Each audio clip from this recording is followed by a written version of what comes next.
नमस्कार, मी मोहिनी सोनार. आपण पाहताय TV9 Marathi. 8 PM special report मध्ये आपलं स्वागत.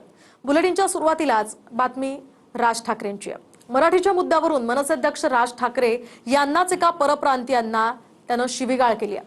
हा व्हिडिओ सोशल मीडियावर चांगलाच व्हायरल झाला.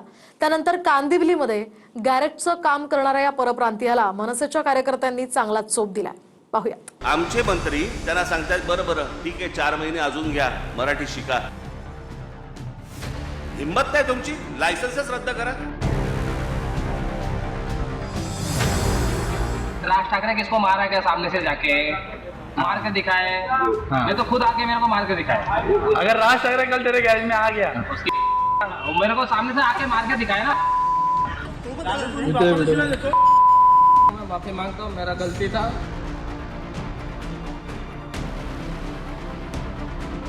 मराठीच्या विषयावरून कांदिवलीमधल्या परप्रांतीय गॅरेजवाल्यानं राज ठाकरेंनाच शिवीगाळ केली. राज ठाकरेंनी मला मारून दाखवावं असा मुजोरीचा व्हिडिओ सोशल मीडियावर व्हायरल झाला. वो किसको मारा क्या राज ठाकरे किसको मारा क्या सामने से जाके मार के दिखाए. मैं तो खुद आके मेरे को मार के दिखाए. यानंतर मनसेच्या कार्यकर्त्यांनी कांदिवलीमध्ये याचा शोध घेतला आणि चांगला चोप दिला.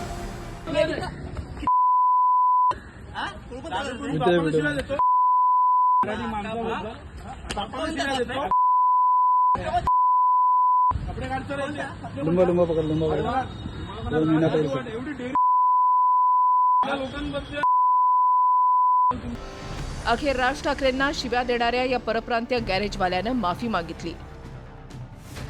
राज ठाकरे किसको मारा क्या सामने से जाके मार के दिखाए. मैं तो खुद आके मेरे को मार के दिखाए. अगर राज ठाकरे कल तेरे गैरेज में आ गया उसकी मेरे को सामने से आके मार के दिखाए ना. अगर राज ठाकरे साहब दोबारा तेरे गैरेज पे आ गया तो तू क्या कर सकता है? वो मेरे को मार के दिखाए. अगर वो मार के दिखाएगा तो मैं उसको मार के दिखाऊंगा. बोल. ये गलती का मैं माफी मांगता हूँ, मेरा गलती था. मैं आप उल्टा सीधा बोला राज ठाकरे साहब के बारे में, उसके लिए मैं पैर पे नमस्कार बोल के सॉरी बोलता हूँ. कभी ऐसा गलती नहीं करूँगा. मराठी लोगों के बारे में भी कुछ गलत नहीं बोलूंगा. उसके लिए मैं सबके पैर पे गिर के माफी मांगता हूँ. मराठी भाषा सीखूंगा जल्द से जल्द. सर मैं सीखूंगा, जो बोलेंगे आप लोग सब सीखूंगा. हम लोग बोले इसके लिए सीखेगा. नहीं सर, जो रूल है वो रूल मैं फॉलो करूंगा. आता परप्रांतीय गॅरेजवाल्याला मनसेच्या कार्यकर्त्यांनी पोलिसांच्या ताब्यात दिलंय. राजसाहेबांना म्हणजे एकदम अपशब्द भाषेमध्ये बोलत होता. असा व्हिडिओ आल्यानंतर मनसेनी कसं गप्प बसणार. महाराष्ट्र सैनिकांनी त्याचा माहिती घेतली आणि लगेच माहीत पडल्यानंतर त्या ठिकाणी गेल्या आणि मनसे भाषेत त्याला जो समज द्यायचा तो त्यांनी दिला आणि पोलीस स्टेशनला मला त्यांचा कॉल आला की असं असं आहे, हे असं प्रकरण झालंय. मी बोललो त्वरित त्याला पोलीस स्टेशनला घेऊन जावा. परप्रांतीय रिक्षा चालकांना मराठी शिकवण्याची गरजच काय असा सवाल करत राज ठाकरेंनी सरकारलाही घेरलंय. मराठी शिकवण्याची मुदत देण्याची आवश्यकता नाही. परिवहन मंत्री प्रताप सरनाईकांमध्ये लायसन्स रद्द करण्याची हिंमत नाही अशी टीकाही राज ठाकरेंनी केली. त्यावर सरनाईकांनीही राज ठाकरेंना किती भूमिका बदलणार अशा शब्दात पलटवार केलाय. आज जो महाराष्ट्रामधला जो प्रश्न आज तो काय तो रिक्षा भिक्षांचा काय मराठी बोललं पाहिजे वगैरेचा जो विषय आलाय, हिम्मत कशी होते मला जरा सांगा. तुमच्या राज्यात येऊन तुम्हाला ते सांगतायत की नाही मराठी बोलणार आम्ही, आणि त्याच्यावरती आमचे मंत्री त्यांना सांगतायत बरं बरं ठीक आहे 4 महिने अजून घ्या, मराठी शिका. हिम्मत नाही तुमची, लायसन्सच रद्द करा. राज ठाकरेंची भूमिका दिवसेंदिवस बदलत असते. परिस्थिती अशी आहे की काही ठिकाणी राजसाहेब ठाकरे यांच्याच मनसैनिकांनी हिंदी भाषिकांना शिकवण्यासाठी क्लासेस चालू केले. त्यांनीच क्लासेस चालू केले आणि ते असं म्हणतात त्यांना हिंदी कशाला मराठी कशाला शिकवायचं. तुम्ही एक भूमिका स्पष्ट करा ना मराठीविषयी. तुम्ही एकदा म्हणता की त्यांना ही मराठी शिकवायला पाहिजे आणि एकदा म्हणतात कशाला त्यांना मराठी शिकवायचं, त्यांना येणंच बंद करायला पाहिजे. असं होत नाही ना. आपली भूमिका राजसाहेब ठाकरेंनी एकदा स्पष्ट केली पाहिजे जेणेकरून मराठी अजूनही आपण मोठ्या प्रमाणात पूर्ण जगामध्ये घेऊन जाऊ.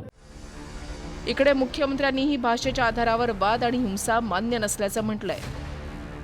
जी राज्य त्यांचे लोक हे ज्यावेळेला टणक राहतात, कडक राहतात, त्यावेळेला असली लोक येऊन शिरू शकत नाहीत, अशी लोक येऊन बोलू शकत नाहीत. पण आमच्याच सगळ्या लोकांचं मवाळ धोरण असतं. 4 गोष्टी ते राज ठाकरेला सुनावतील आमचे पत्रकार की मारणं हा काय उपाय आहे का. बरं मग काय लिहिणं उपाय आहे?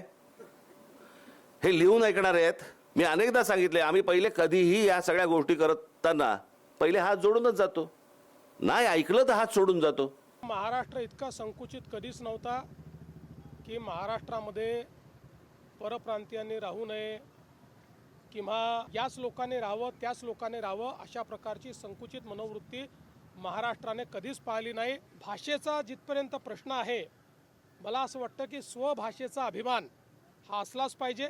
जे जे लोक या महाराष्ट्रात वास्तव्याला आहेत ते मराठी भाषा शिकण्याचा प्रयत्न करतील. जे शिकले नाही आहेत त्यांना शिकवण्याचा प्रयत्न आम्ही करू. पण भाषेच्या आधारावर हिंसा, भाषेवर विवाद, भाषा येत नाही म्हणून कोणाला मारणं हे आम्हाला मान्य नाही. 1 मे पासूनच रिक्षा आणि टॅक्सी चालकांसाठी मराठी सक्ती लागू होणार होती. मात्र 15 ऑगस्टपर्यंत मराठी शिकवण्यासाठी मुदतवाढ देण्यात आली आहे. पण त्याच वेळेला काही परप्रांतीयांची मराठीवरून मुजोरी कशी कायम आहे हेही कांदिवलीच्या गॅरेजवाल्यावरून समोर आलंय. गोविंद ठाकूरसह bureau report TV9 Marathi, Mumbai.